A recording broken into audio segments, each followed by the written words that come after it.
Nasunog kayo sa kanilang tahanan. Kaya palapit ng palapit. Marap ka pa, boy? Ang katapusan. Bukas, ngayon, magpakailanman. Lang, ginagawa ka kadalan mo? Dari, matuling mo. Ano nga, tolalanan. Kanda? Ako si Michael Michael Pugi.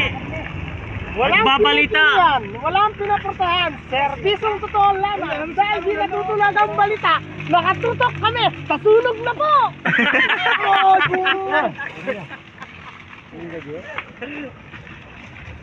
Ciao, tani danan eh. Ciao. Excuse me po. Pakita po. Di umano. Di umano. Gasinog. Ang pistan. Ang pistan. Di alim bebang. Excuse me po.